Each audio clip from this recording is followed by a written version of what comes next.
of New York, Governor Kathy Hochul.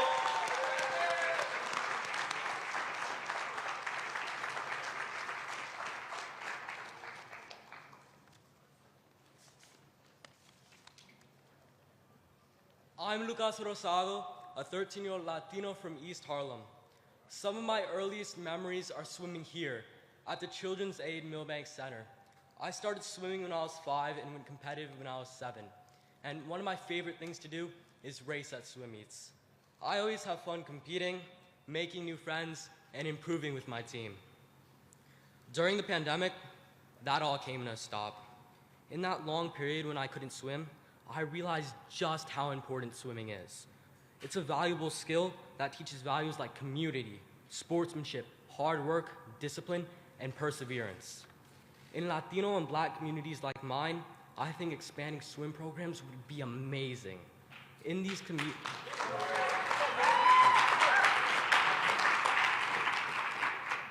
communities, a reduction in obesity and drowning rates is greatly needed, and providing young people access to pools and lessons will help them experience the numerous physical, mental, and social benefits that swimming has to offer.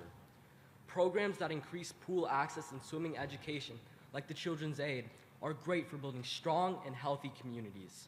Swimming is also a social sport that allows you to meet new people and learn valuable skills like sportsmanship and teamwork.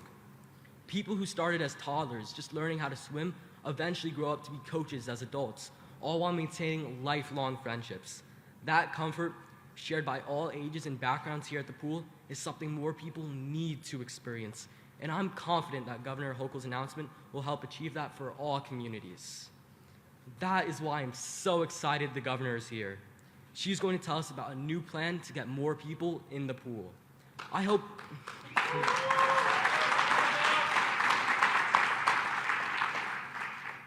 everyone in New York can get a swimming pool near them and learn to love being in the water just like I do. So please, join me in welcoming Governor Kathy Hochul.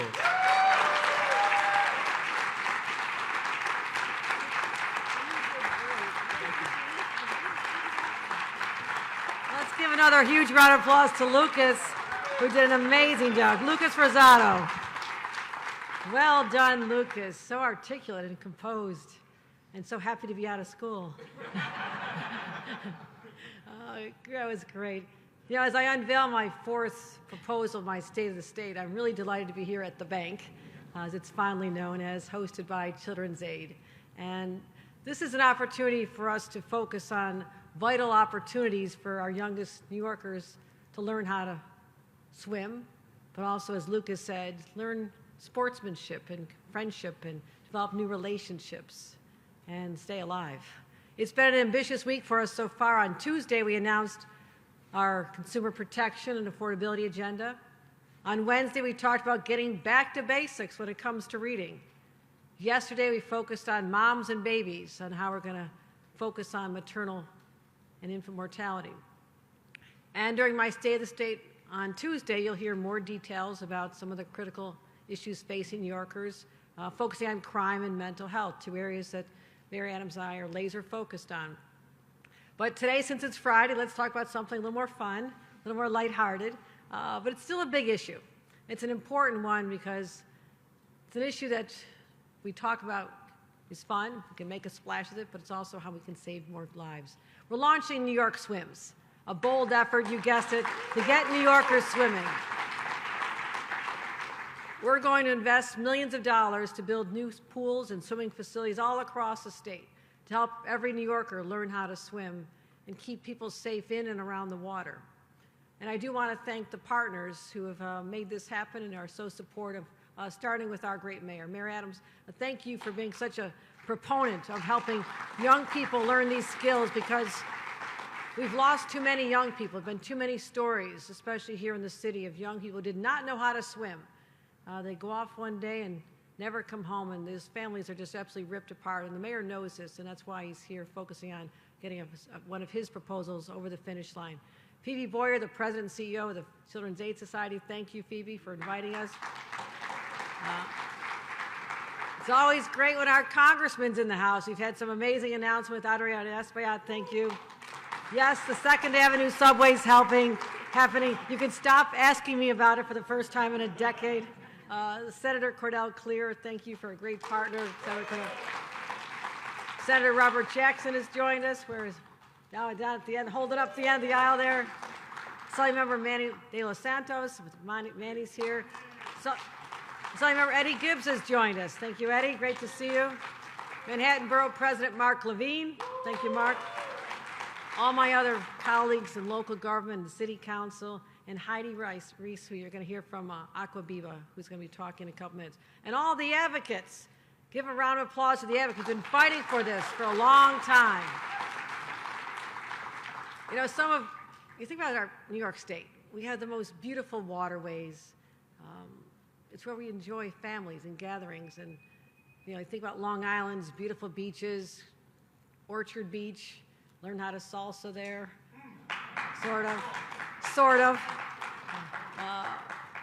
Coney Island, I was there right at the beginning of the season. The water was a little cold, but for someone from Buffalo, it kind of felt warm. Brooklyn's McCarran Pool Park, and all the way from here, all the way up to the North Country and the Great Lakes. And so we have so many bodies of water, number one, and we love to recreate around them. And I think about that as I think about my parks superintendent or my parks commissioner, Eric Kulisade.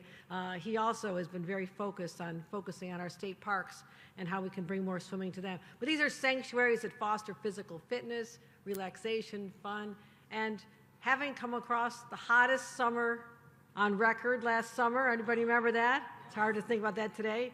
It's a place that people can finally get some refuge from the scorching heat. It's so necessary. And we're going to have more and more of that with the ravages of climate change continuing as it is. But sometimes if you don't know how to swim, what you think is a refuge, that break, can become a death trap in an instant. And it has, tragically, for far too many New Yorkers. As I mentioned, yesterday we talked about how we can keep more infants alive right after they're born. But let's focus on kids as they get older, keeping them safe. You know, drownings in our state have reached record highs in the last couple of years, claiming 230 lives in 2021 alone, the last year we have numbers for. All of them are preventable. Every single one of those young people should still be alive today. And children are particularly vulnerable. Drowning is the leading cause of death for 1 to 4-year-olds in our country, and the second leading cause of death for 5 to 14-year-olds. Think about that. If children knew how to swim, there'd be thousands of more young people growing up in our communities, more families intact, enjoying life. It's every parent's nightmare to think that that could happen. But here's the challenge. The pain is not shared equally among the population. Low-income communities, communities of color, have suffered decades of disinvestment in swimming facilities. A lot of people didn't think it mattered. Some communities have phenomenal facilities, like I just saw here today, saw some wonderful kids having a great time learning how to swim. But this is not available in every community. And there's dwindling options for low-cost or free swimming lessons. And now we also have on top of this, the mayor remembers this from last year, we have a national lifeguard shortage. So even when we do have the bodies of water, we have people who want to learn how to swim, we have a shortage of lifeguards. So the problem has been compounded. Now, we've given state lifeguards a raise. We've stepped up training, but still, municipalities are struggling to recruit and train new instructors. So that means fewer swimming lessons are being taught to young people, less programming than ever before. And what happens is, in communities of color where they're not learning how to swim, there's a higher rate of death due to drownings. Black Americans are 1.5 times more likely to drown. Black children are 3 times more likely to drown. It doesn't have to be that way. We can stop that. We have to do that. And I saw a story last summer that still shakes me to my core. When I think about this homeless family that was trying to escape the heat. They were in a Bronx shelter. They had to leave because it was undergoing inspection as well, and the residents had to clear out. It was one of those heat waves. It was about 90 degrees. And the mom said, let's make it a day at the beach with the kids. She took her teenage sons to Coney Island. They thought it was an oasis, a place to escape, feel connected as a family, get out of the shelter system. The 2 brothers went swimming together. in a place where the beach was closed, and all of a sudden one of the boys disappeared in the waves. Bystander tried to rescue him, another tried, but the current was too strong.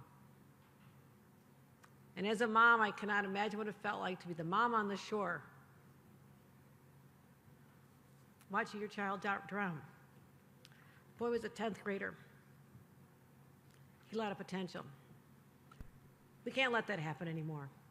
We can't let that happen. We've got to end this tragic cycle. It's not just about making people love the water. It's making sure they're safe. They know how to handle that current. They know what to go into, but how to handle that when there's swept with the waves. There are techniques you can learn. So what I want to do is I've talked about in every one of my planks in my proposal. Let's focus on common sense solutions to everyday problems. This isn't complicated, my friends. So I'm putting forth a plan to dramatically expand access to swimming, particularly in underserved communities. We're calling it New York Swims. That stands for statewide investment in more swimming. I liked it. It's going to expand our recreational opportunities, and this is how we keep families safe. And first, we're going to embark on a program of pool construction unrivaled since FDR's Work Progress Administration. We all know what FDR did, right? He was a governor first. I live in the house he used to live in. He was governor a short time, but he started building here. And him personally turned to swimming for therapy. We all know he had polio. He knew the therapeutic benefits. When he had his polio diagnosis in 1921, he began swimming 3 times a week. They say it helped him a great deal. And within a few months, he started regaining some of his strength back. So he actually installed a pool in a little greenhouse behind the governor's residence. Guess where I swim every day? And I'm reminded that no matter what the challenges that I face as governor may be, FDR had polio on top of everything else. So that puts everything in perspective for me every day when I have a chance to be in that place. So swimming became an important part of FDR's life. And we also decided that we needed more pools in the city. He constructed 11 pools with people. He wanted to put people back to work during the Depression, the Works Progress Administration. So I say, let's follow that model. Let's build at least 10 more across the state. And this year we'll announce a $60 million capital grant program to fund 10 new landmark swimming pools in underserved communities. We're going to make that commitment right now. Things have changed a lot since FDR. You know, where are we going to put a pool? A lot of New York has been built up since FDR was governor and then president. And since then, engineering has made a lot of strides. So let's start getting creative. So this is something I know the mayor loves. We're investing another $60 million to develop and install innovative floating pools. Have you seen floating pools before? This is how you open up your rivers and waterways to the public. Yes, right over there. I was going to point with this arm, but let's. So I'm pleased to announce that Mayor Adams and I are joining forces to advance a long-stalled, much debated, but it's an innovative floating pool concept right over there. It's called Plus Pool, and allows New Yorkers to swim in clean, filtered water right under the city's skyline. The state will contribute $12 million. The city committed $4 million, and will ensure that the pool will be open for testing next summer and for swimmers the following summer. So how does that sound?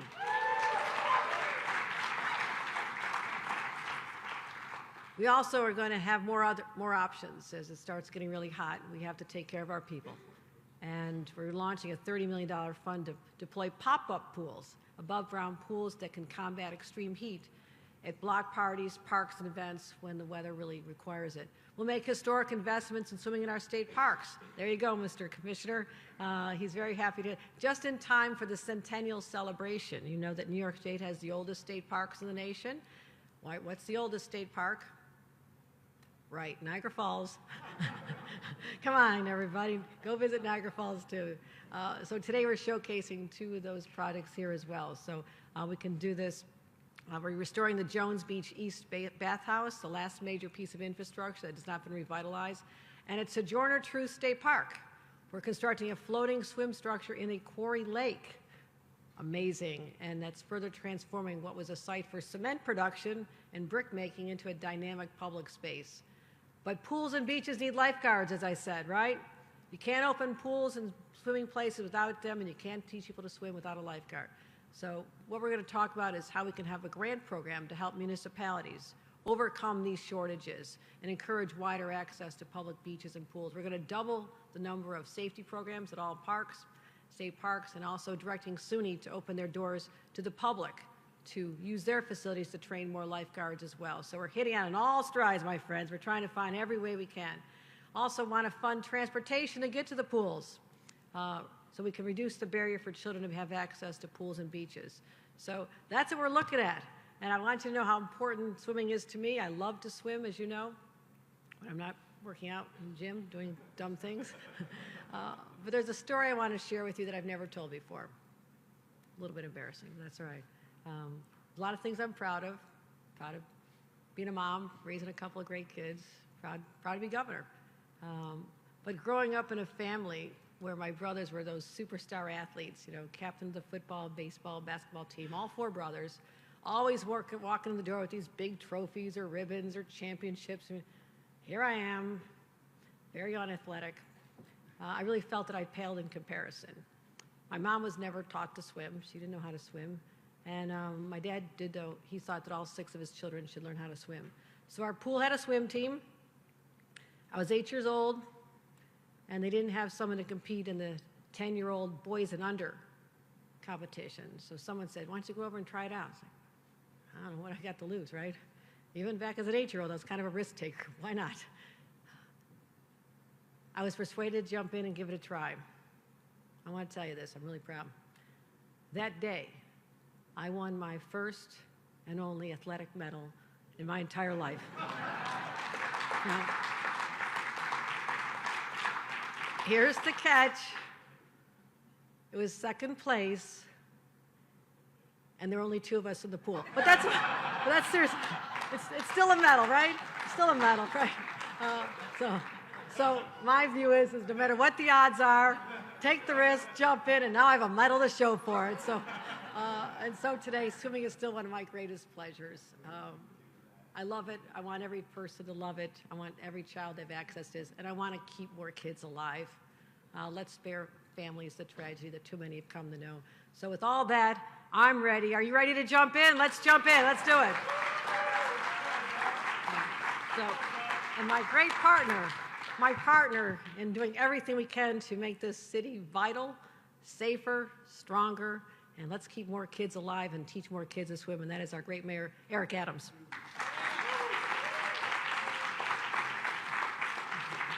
Love that story.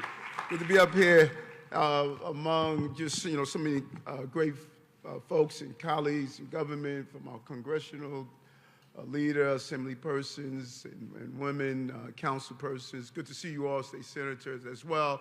The governor really just touched on something that I think is so crucial that many of us don't really realize sometimes.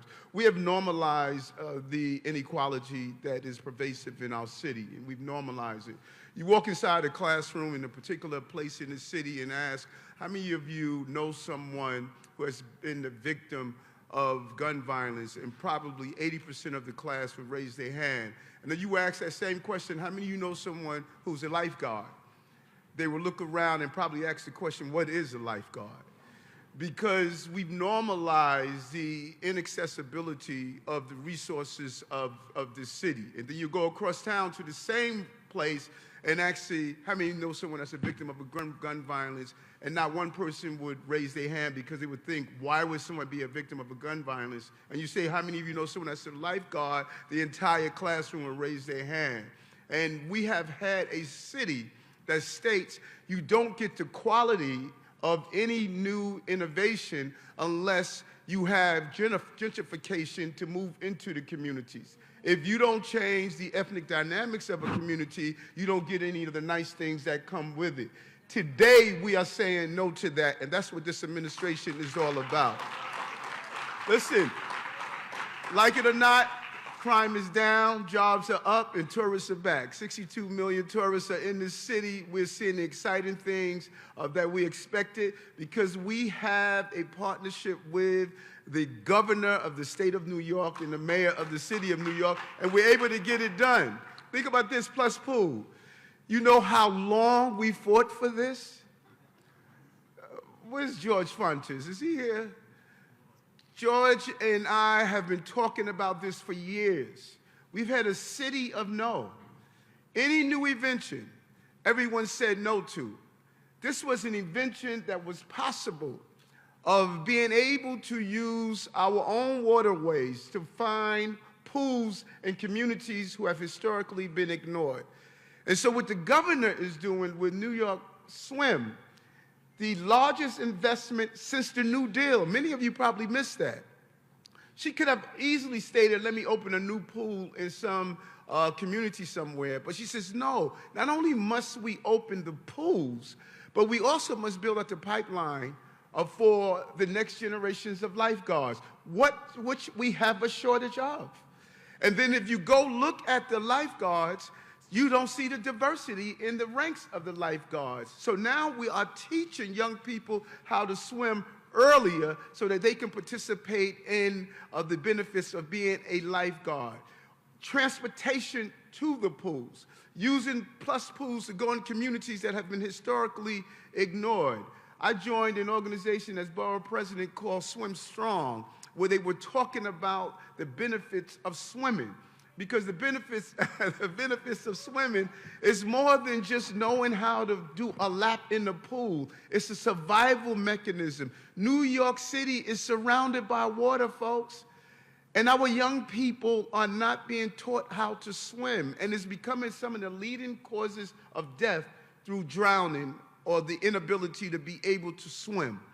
This is a moment that if you just miss it, you would think that it was just talking about a new pool or a new innovation. No, it's not. It is changing our mindset. Your ethnicity should not determine your destiny, and it should not determine what you should have in your community. And it's a bold change. It's a different shift, because historically, those who were in power had these things in their community. So they didn't see the normalization of the denial of communities who were not having this. I didn't have a swimming pool in my community. I had a water hose, and hopefully the fire hydrant was turned on. That was my pool. Coney Island is the Hamptons for my community. Reese Beach is Martha's Vineyard for my community. That is our Cayman Island. So until you have folks that came from places to understand how you can give things to people that need them, that is why it's important for all of us to be elected in office, because no one understands what our communities need more than we understand what our communities need, because we know what our communities have been denied.